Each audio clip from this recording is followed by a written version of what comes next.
یہ بنیادی چیز ہے اور نہایت اہمیت کی حامل ہے۔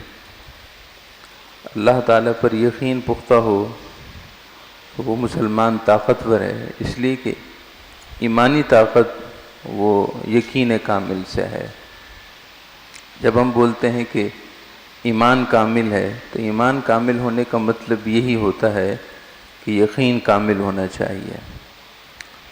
صحابہ کرام علیہم رضوان، اہل بیت طہارہ علیہم رضوان، ایسے ہی تابعین، اتباع التابعین، جمیع اولیاء اور صلحاء، بظاہر ان کے پاس دنیاوی اسباب کبھی ہوتے ہیں کبھی نہیں ہوتے، دنیاوی وسائل اور ذرائع کبھی ہوتے ہیں یا نہیں ہوتے، لیکن یقین ہمیشہ ان کا کامل رہتا ہے۔ اپنے رب کے ساتھ یقین کی ڈوریں ان کی ہمیشہ مضبوط رہتی ہیں۔ اللہ تعالیٰ کے ساتھ ان کے یقین کا تعلق کبھی کمزور نہیں ہونے پاتا۔ وہ سیدنا امام حسین سید الشہداء رضی اللہ تعالیٰ عنہ حضور نبی اکرم صلی اللہ علیہ وسلم کے کندھوں پر ہوں یا پھر میدان کربلا میں ہوں، ان کا اللہ پر یقین ہمیشہ کامل تھا اور کامل ہے۔ اسباب کی طرف ان کی کبھی بھی توجہ نہیں گئی، اسباب کو استعمال کرتے ہیں، اسباب اور وسائل کی تلاش، اسباب اور وسائل کی دستیابی یہ ضروری ہے، لیکن اصل چیز اللہ پر یقین ہے۔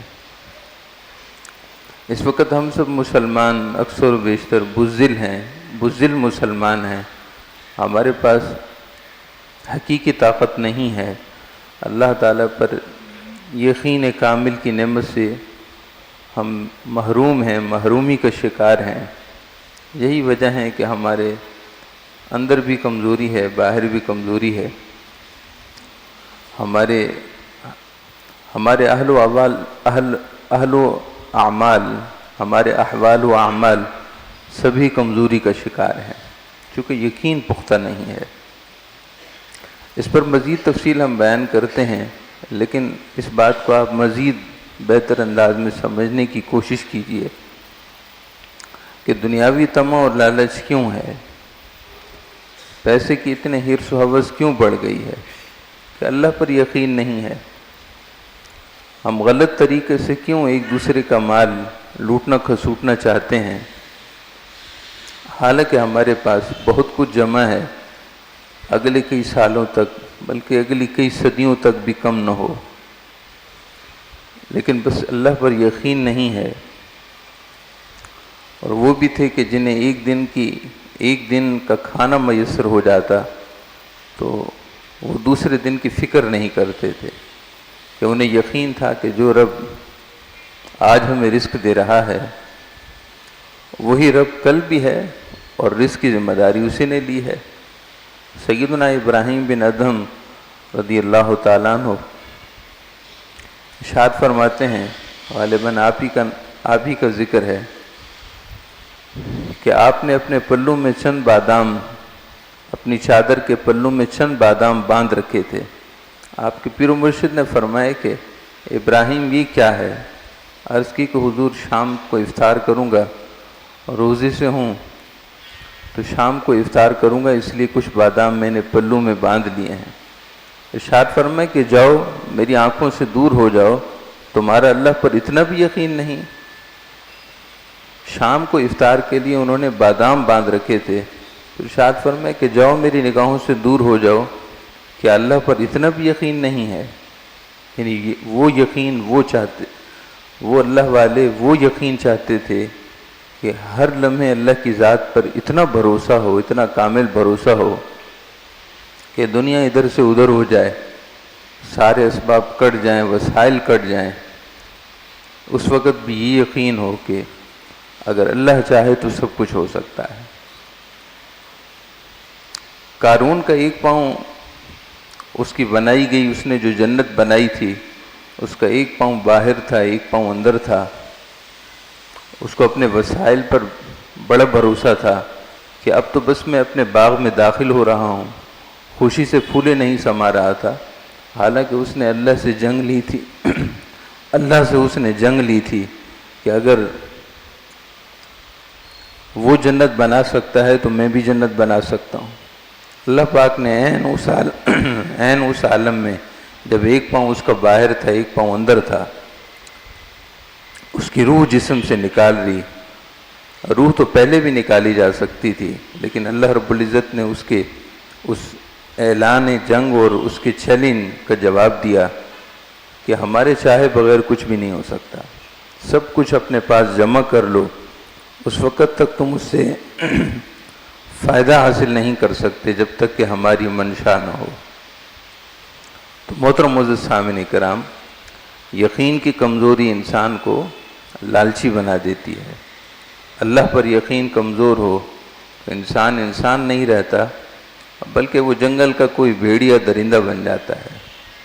اللہ پر یقین پختہ ہو تو ایک مجاہد صحابی، ایک مجاہد تابعی درجنوں کافروں اور مشرکوں سے بغیر اسلحہ اور ساز و سامان کے جنگ منہ لیتے ہیں اور سب پر غالب بھی آ جاتے ہیں۔ جنگ یرموک کے موقع پر صحابہ کرام کی تعداد، تابعین کی تعداد کتنی تھی؟ دشمن 10 گنا زیادہ تھا۔ 10 گنا کسے کہتے ہیں؟ اور آگے دشمن وہ تھا جو اس وقت کی سپر پاور تھی، سارا ان کے پاس اسلحہ تھا، مگر 10 گنا زیادہ دشمن کی تعداد پر یہ مسلمان غالب آ گئے۔ اللہ پر یقین پختہ ہو، اللہ پر یقین پختہ ہو تو انتہائی کم وسائل میں رہتے ہوئے ایک صاحب ایمان یقین کی زندگی جیتا ہے، اس کی خوشی واقعی خوشی ہوتی ہے اور اس کا دکھ ہلکا ہوتا ہے۔ جبکہ یقین نہ ہو تو شاندار جگہ رہے گا، شاندار نعمتیں اور شاندار وسائل مہیا ہوں گے، اس کے باوجود ایسے گھٹ کر جیے گا جیسے کہ پرندہ ایک پنجرے میں ہو۔ اللہ پر یقین نہ ہو تو سب کچھ مہیا ہے، مگر پھر بھی جیے گا پرندے کی زندگی، جو ایک پنجرے میں مقید پرندہ ہے، وہ کیسی زندگی جیتا ہے۔ محترم معزز سامعین کرام، اللہ پر یقین پختہ ہونا چاہیے۔ یقین کی کمزوری صاحب ایمان کی موت ہے، اور یقین کی پختگی، یقین کا کامل ہونا صاحب ایمان کی زندگی ہے، صاحب ایمان کی حیات ہے۔ ایک اللہ کا ولی، اللہ کا دوست، وہ اللہ کے تعلق میں جیتا ہے، اور اگر اللہ کا تعلق اس سے چھن جائے تو وہ مر جاتا ہے۔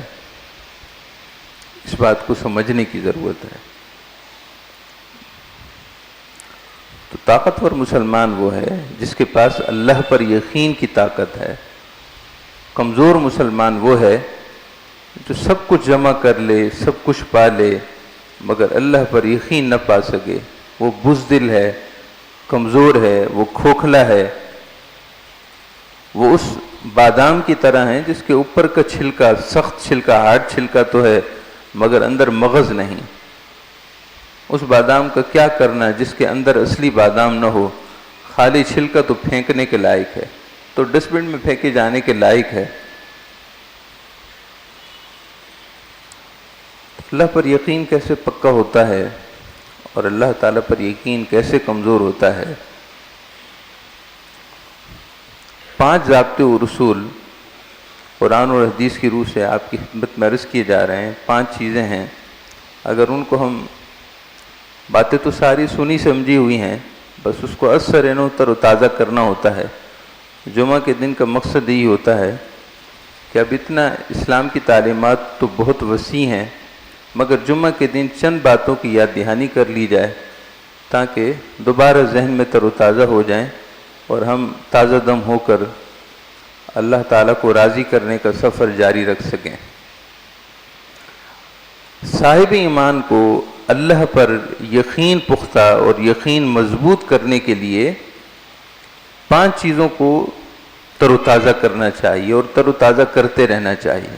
سب سے پہلے یہ کہ اللہ معی، اللہ معی، اللہ میرے ساتھ ہے، اللہ میرے ساتھ ہے۔ اس یقین کو اور اس بات کو ذہن میں پکا کرنا چاہیے کہ اللہ میرے ساتھ ہے۔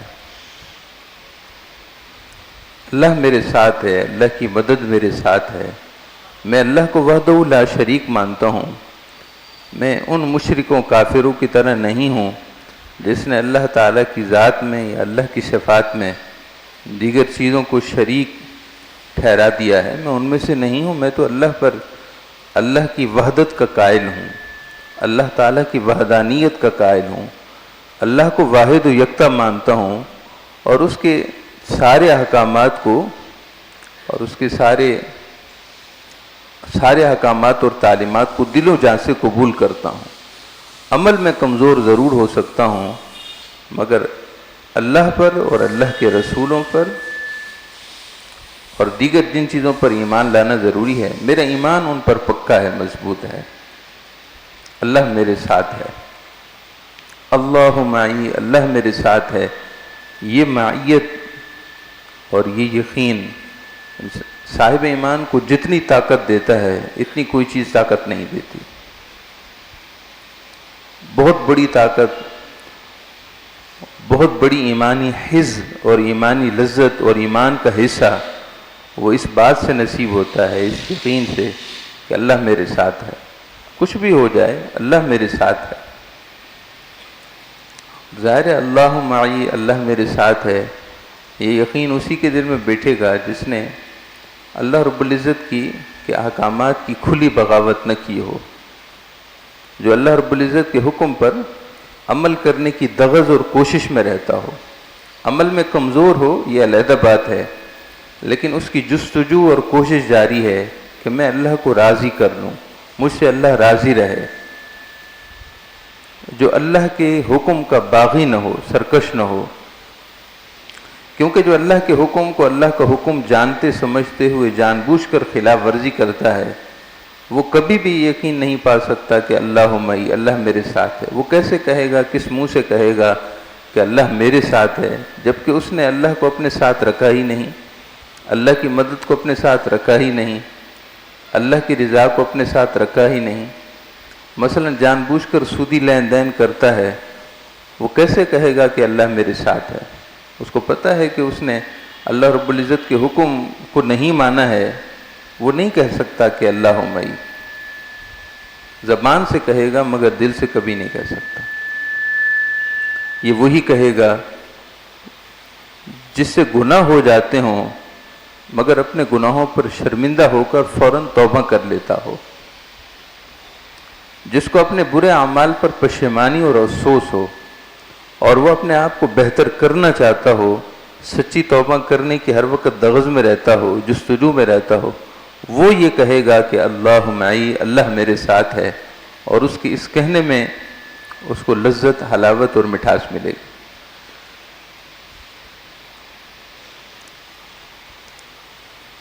چاروں طرف سے پریشانیاں گھیر لیں، وسائل نہ ہوں، بچے بیمار ہوں، گھر میں جھگڑے ہوں، گھر میں آپس میں چپکلش ہو، رشتہ دار ناراض ہوں، اور انسان بری طرح سے پس گیا ہو پریشانی اور تکالیف میں، مختلف نوعیت کی پریشانیوں میں انسان صاحب ایمان برے طریقے سے پس گیا ہو، برے طریقے سے پھنس گیا ہو۔ ممکن ہے، زندگی ہے،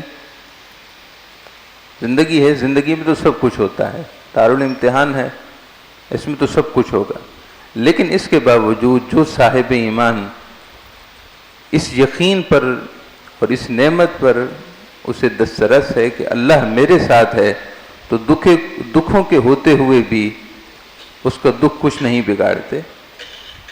پریشانیاں اپنی جگہ رہتی ہیں لیکن اسے پریشان نہیں کرتی، بلکہ بعض دفعہ ان دکھوں میں بھی لذت ملتی ہے، ان دکھوں میں بھی لذت ہوتی ہے کہ اللہ معی، اللہ میرے ساتھ ہے، کوئی ہو یا نہ ہو، رشتہ دار ساتھ ہیں یا نہیں، اولاد ساتھ ہے یا نہیں، ماں باپ ساتھ ہیں یا نہیں، دوست احباب ساتھ ہیں یا نہیں، کوئی ہو نہ ہو مگر اللہ تو میرے ساتھ ہے۔ مجھے کیا پرواہ، مجھے کیا غرض، مجھے کسی کے ہونے نہ ہونے کی کیا پرواہ، اللہ تو میرے ساتھ ہے۔ یہ بہت بڑی طاقت ہے، اس کو محسوس فرمائے کیجئے، اس کو محسوس کیا کیجئے کہ اللہ میرے ساتھ ہے، یہ کتنی بڑی طاقت ہے۔ اور اللہ کے ساتھ ہونے کی لذت محسوس کرنی چاہیے، اور یہ محسوس اسی وقت ہوگی کہ جب ہم اللہ تعالیٰ کے احکامات کی کھلی بغاوت نہ کریں، یعنی جو وہ گناہ جو کبیرہ ہیں ان سے بچیں، اور کسی گناہ پر دائماً استداماً دوام نہ ہو کہ ہمیشہ گناہ کرتے رہیں، گناہ کو سمجھتے ہوئے گناہ پر قائم رہیں، یہ پھر بغاوت ہو جائے گی، یہ تعدی ہو جائے گی، یہ فسق ہو جائے گا۔ اور فاسق تو اللہ سے ویسے ہی دور ہے، فاسق کو اللہ معی کی لذت کیسے ملے گی۔ دوسری بات یہ ہے کہ ہمیں اللہ رب العزت کو دعا میں یہ جملے عرض کرنے چاہیے کہ اللہ میں تجھ سے محبت کرتا ہوں اور تو مجھ پر مہربان ہے۔ اللہ میں تجھ سے محبت کرتا ہوں اور تو مجھ سے محبت کرتا ہے، یعنی تو مجھ پر مہربان ہے۔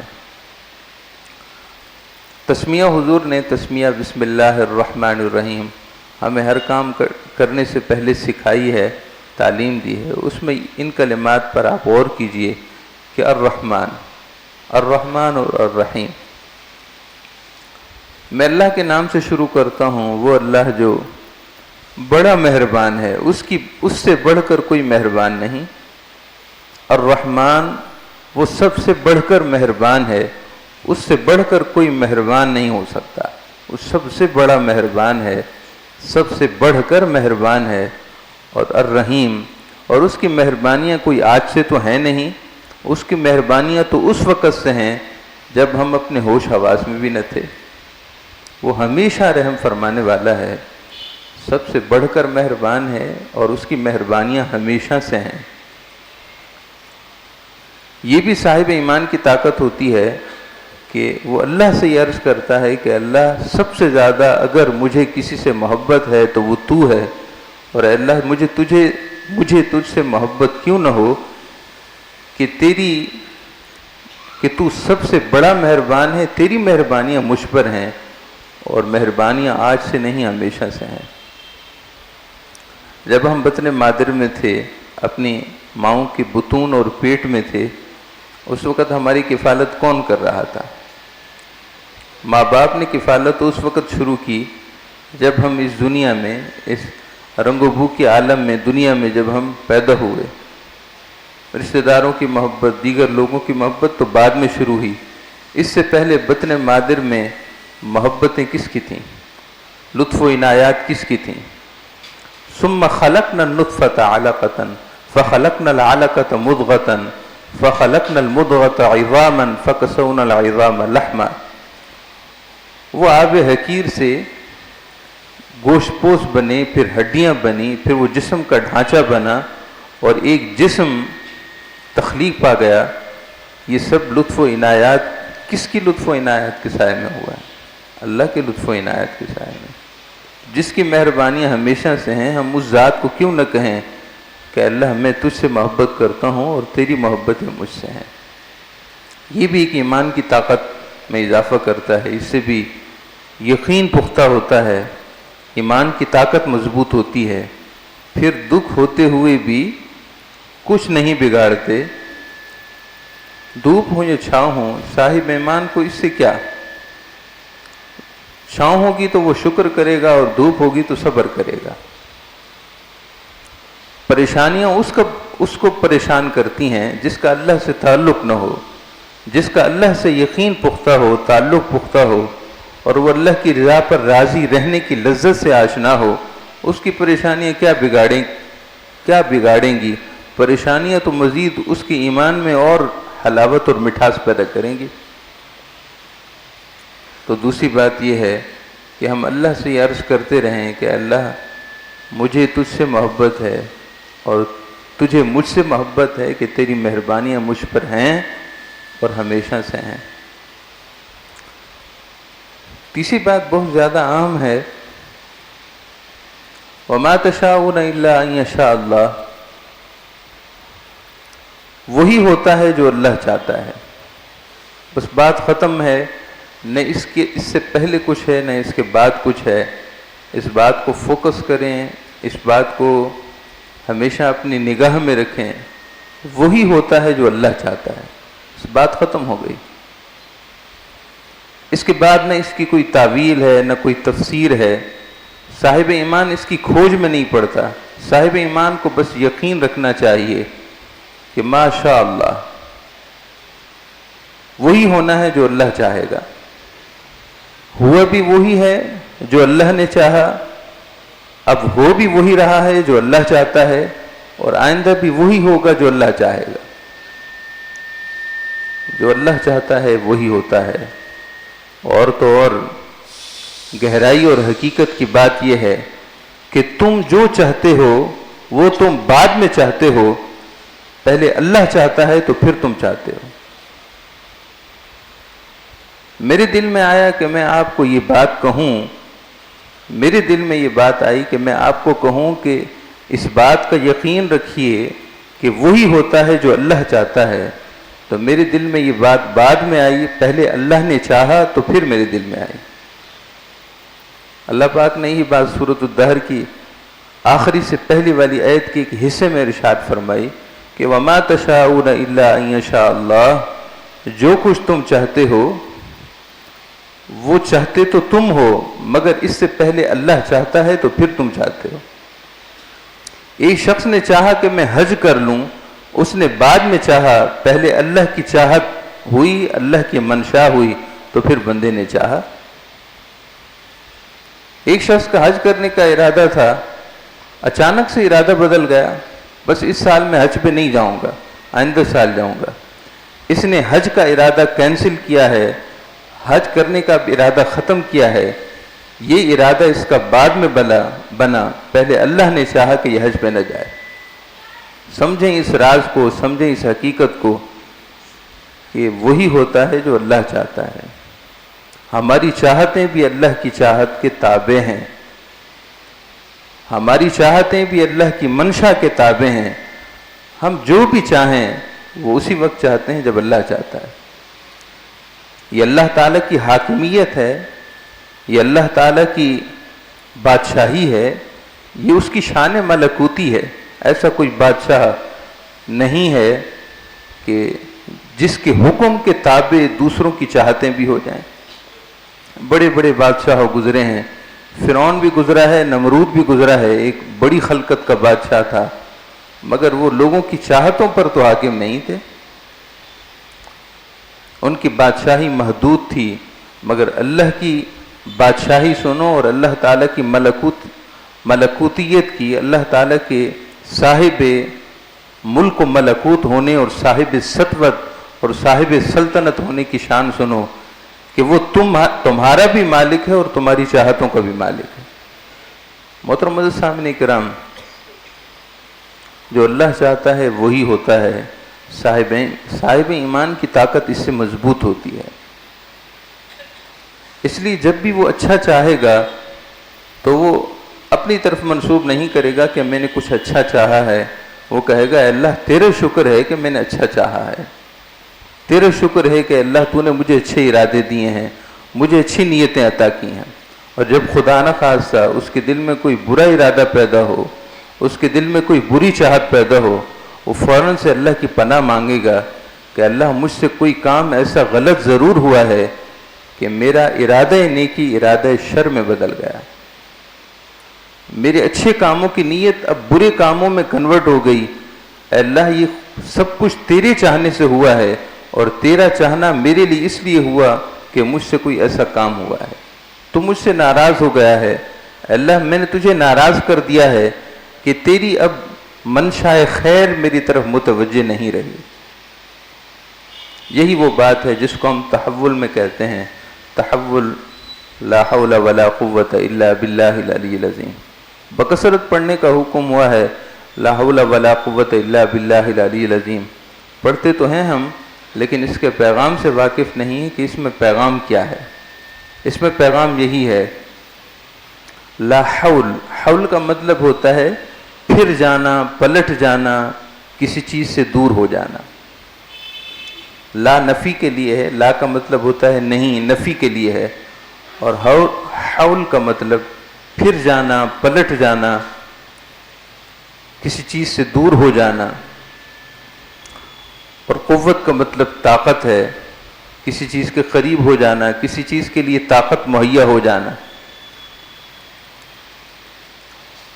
اللہ پاک نے ہمیں یہ دعا سکھائی ہے اپنے پیارے حبیب کے واسطے سے، اور یہ یقین اور عقیدہ سکھایا ہے کہ کسی خیر اور نیکی کہ تم اس وقت تک قوت اور طاقت نہیں پا سکتے جب تک کہ اللہ رب العزت کی توفیق شامل نہ ہو، جب تک اللہ رب العزت کی منشا نہ ہو، اس کی چاہت نہ ہو، اس کا ارادہ نہ ہو۔ وہ اللہ جس کی شان یہ ہے کہ وہ عالیج ہے، سب سے بلند و بالا ہے اور عظیم ہے، ساری عظمتوں اور بزرگیوں کا مالک ہے۔ وہ اللہ جو بلند و بالا ہے، وہ اللہ جو شان عظمت اور بزرگی رکھتا ہے، وہ اللہ جب تک نہ چاہے تم کسی نیکی اور خیر کو نہیں پا سکتے۔ اس لیے پہلے اس کے در کرم پر حاضر ہو اور عرض کرو کہ اے اللہ ارادہ خیر بھی عطا کر، میرے دل میں نیکی کی توفیق پیدا کر، میرے دل میں نیکی کی طرف بڑھنے کی جستجو پیدا کر، اے اللہ میرے دل کو خیر اور بھلائی کی طرف پھیر دے، اور نہ صرف پھیر بلکہ عملاً مجھے اس نیکی اور خیر تک پہنچا بھی دے۔ لا حول، اے اللہ میں گناہ سے بچ نہیں سکتا، کسی شر سے، کسی بدی سے، کسی نقصان سے، کسی خرابی سے میں بچ نہیں سکتا مگر جب تک کہ اے اللہ تیری دی ہوئی توفیق، تیری دی ہوئی طاقت، تیری دی ہوئی قوت اور طاقت مجھے مہیا نہ ہو جائے، کیونکہ تو ہی علی ہے، تو ہی عظیم ہے، تو میرے ارادوں کا مالک ہے۔ جب تک میرے ارادہ شر کو تو بدل نہ دے میں شر سے بچ نہیں سکتا۔ محترم معزز سامعین کرام، بڑی توجہ سے سماعت کیجئے کہ ایک زمانے سے ہم کسی نیکی کی چاہت ہی نہیں کر رہے، آخر وجہ کیا ہے؟ مثلا بہت سے لوگوں پر حج فرض ہے اور ایک زمانے سے فرض ہے، لیکن وہ حج فرضی ادا نہیں کر سکے، کبھی ارادہ ہی پیدا نہیں ہوتا۔